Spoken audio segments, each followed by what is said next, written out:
Assalamualaikum warahmatullahi wabarakatuh. Selamat datang di channel Kisah Semenit yang kali ini akan membahas asal-usul bangsa Mongol, salah satu peradaban manusia yang paling misterius dan menakjubkan. Siapa sebenarnya bangsa Mongol? Dari mana mereka berasal? Bagaimana mereka hidup? Dan bagaimana mereka menjadi kekuatan yang mengguncang dunia?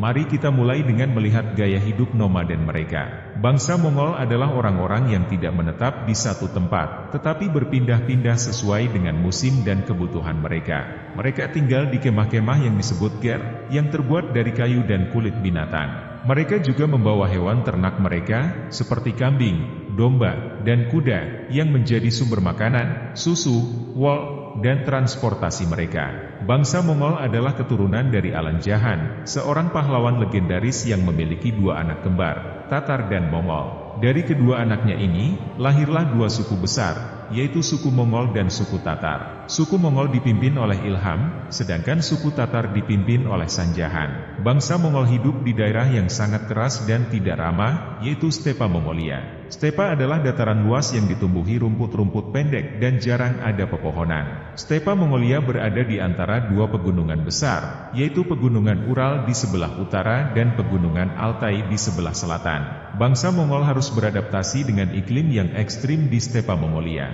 Musim panasnya sangat panas dan kering, sedangkan musim dinginnya sangat dingin dan bersalju. Suhu bisa mencapai 40 derajat Celcius di musim panas dan minus 40 derajat Celcius di musim dingin. Angin kencang juga sering bertiup dan membawa debu atau salju.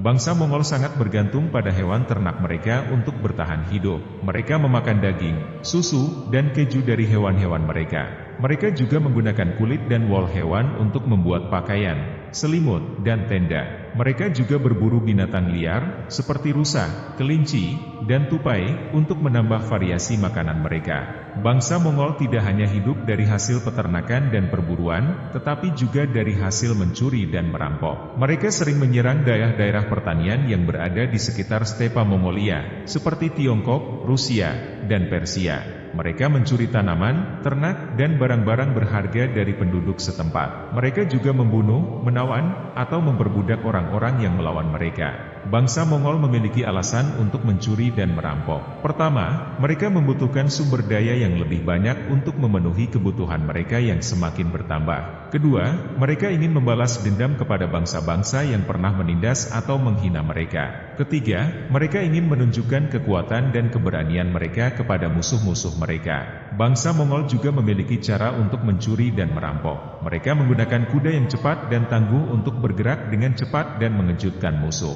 Mereka juga menggunakan busur dan anak panah yang akurat dan jarak jauh untuk menembak musuh dari kejauhan. Mereka juga menggunakan pedang, tombak, dan kapak untuk bertempur dari dekat. Bangsa Mongol memiliki sejarah yang panjang dan beragam. Mereka mengalami berbagai perubahan dan perkembangan dalam masyarakat dan budaya mereka. Berikut adalah periodisasi masyarakat Mongolia dari zaman kuno hingga zaman modern. Periode pertama, bangsa Hulu. Bangsa Hulu adalah nenek moyang bangsa Mongol yang hidup di wilayah Turkistan sekitar abad ke-3 SM. Mereka berada di bawah kekuasaan dinasti Modulhan, yang merupakan salah satu dinasti tertua di dunia. Mereka berperang melawan bangsa-bangsa lain, seperti bangsa Persia, Yunani, dan Romawi. Periode kedua, bangsa Qianbi. Bangsa Qianbi adalah salah satu cabang dari bangsa Hulu yang memisahkan diri dan memperluas wilayahnya ke arah timur. Mereka berperang melawan dinasti Han di Tiongkok pada tahun 235 Masehi dan berhasil mengalahkan mereka.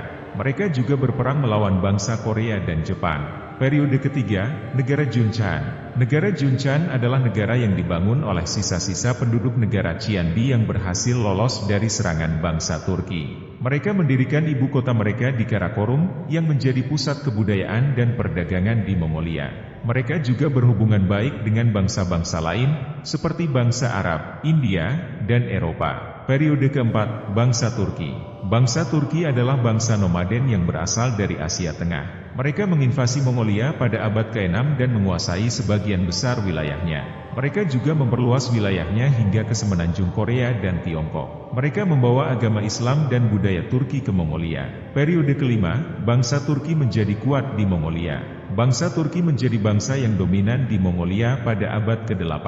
Mereka membangun kerajaan-kerajaan yang kuat, seperti Kerajaan Uighur, Kerajaan Karahanid, dan Kerajaan Khwarezm. Mereka juga berperang melawan bangsa-bangsa lain, seperti bangsa Tiongkok, Arab, dan Mongol. Periode ke-6, Kerajaan Mongol. Kerajaan Mongol adalah kerajaan yang dibangun oleh bangsa Mongol yang berhasil menyatukan suku-suku Mongol yang terpecah belah. Mereka menguasai 3 sungai dan pegunungan Altai, yang merupakan wilayah asli bangsa Mongol. Mereka juga menginvasi dan menaklukkan bangsa-bangsa lain, seperti bangsa Tiongkok, Persia, Rusia, dan Eropa. Mereka membentuk kerajaan terbesar dalam sejarah manusia.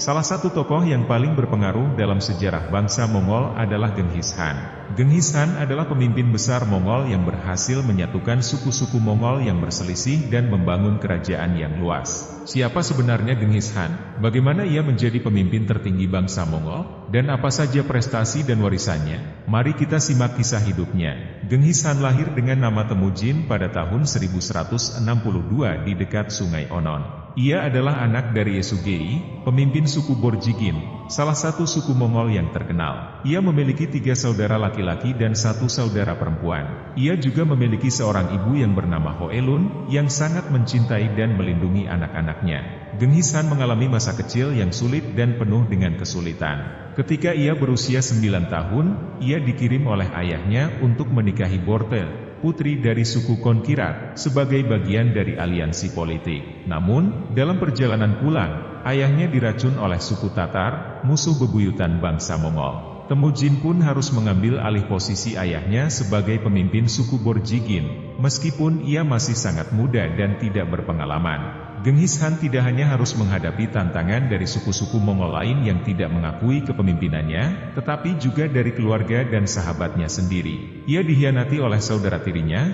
Bektar, yang mencoba merebut kekuasaan dari tangannya. Ia juga dikhianati oleh sahabatnya, Jamuha, yang menjadi pemimpin suku rival, suku Jadaran. Ia bahkan harus kehilangan istrinya, Borte, yang diculik oleh suku Merkit, yang juga bermusuhan dengan bangsa Mongol. Genghis Khan tidak menyerah begitu saja. Ia berjuang dengan gigih dan cerdik untuk mempertahankan dan memperluas wilayahnya. Ia berhasil mengalahkan dan membunuh Bektar, yang mencoba membunuhnya. Ia berhasil mengalahkan dan menawan Jamuha, yang mencoba menghancurkannya. Ia berhasil mengalahkan dan membalas dendam kepada suku Merkit, yang menculik istrinya.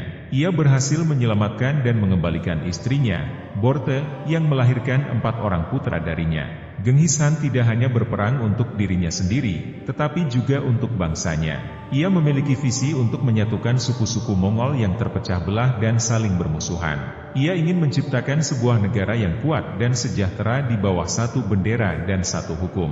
Ia ingin membawa kemuliaan dan kehormatan bagi bangsa Mongol. Genghis Khan berhasil mewujudkan visinya dengan cara yang luar biasa. Ia mengumpulkan para pemimpin suku Mongol di sebuah tempat yang disebut Kurultai, yang merupakan sebuah rapat besar untuk memutuskan hal-hal penting. Ia meyakinkan mereka untuk mengakui dirinya sebagai Han, atau pemimpin tertinggi bangsa Mongol. Ia juga meyakinkan mereka untuk mengikuti hukum yang disebut Ilyasa, atau hukum besar, yang dibuat oleh dirinya untuk mengatur kehidupan bangsa Mongol. Genghis Khan menjadi Han pertama bangsa Mongol pada tahun 1206. Ia mengubah nama Temujin menjadi Genghis Khan, yang berarti penguasa alam semesta. Ia juga mengubah nama bangsa Mongol menjadi Mongol Uls, yang berarti negara Mongol. Ia juga mengubah struktur masyarakat Mongol dari berdasarkan suku menjadi berdasarkan kesetiaan. Ia membagi bangsa Mongol menjadi unit-unit militer yang disebut Tumen, yang terdiri dari 10.000 orang prajurit. Ia juga memilih para jenderal dan pejabat yang berbakat dan setia dari berbagai suku. Genghis Khan tidak puas dengan hanya menguasai Mongolia. Ia ingin menaklukkan dunia. Ia memulai serangkaian penaklukan yang menggemparkan dunia. Ia menyerang dan menundukkan bangsa-bangsa yang berada di sekitar Mongolia, seperti bangsa Tiongkok, Persia, Rusia, dan Eropa. Ia menggunakan strategi dan taktik yang brilian dan kejam. Ia menggunakan kuda yang gesit dan tangguh untuk bergerak dengan cepat dan mengejutkan musuh. Ia menggunakan busur dan anak panah yang akurat dan jarak jauh untuk menembak musuh dari kejauhan. Ia menggunakan pedang, tombak, dan kapak untuk bertempur dari dekat. Ia juga menggunakan mesin-mesin perang yang canggih, seperti katapel, meriam, dan bom api. Genghis Khan berhasil membangun kerajaan terbesar dalam sejarah manusia. Ia menguasai wilayah yang luas, dari Lautan Pasifik di timur hingga Lautan Kaspia di barat, dari Siberia di utara hingga Himalaya di selatan.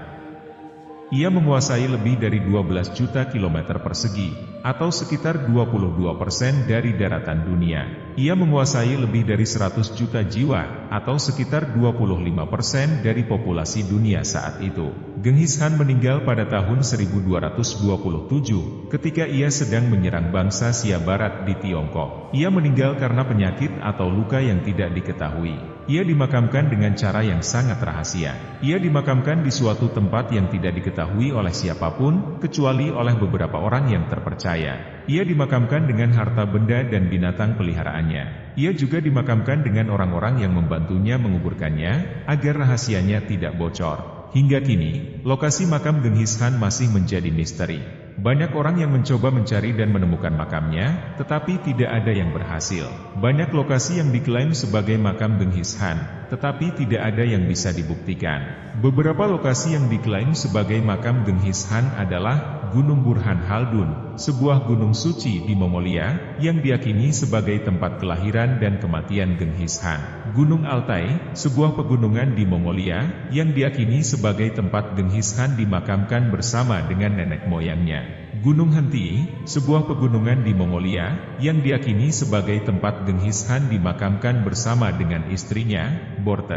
Gunung Ejin, sebuah gunung di Tiongkok, yang diyakini sebagai tempat Genghis Khan dimakamkan bersama dengan putra-putranya. Gunung Tian Shan, sebuah pegunungan di Tiongkok, yang diyakini sebagai tempat Genghis Khan dimakamkan bersama dengan cucu-cucunya.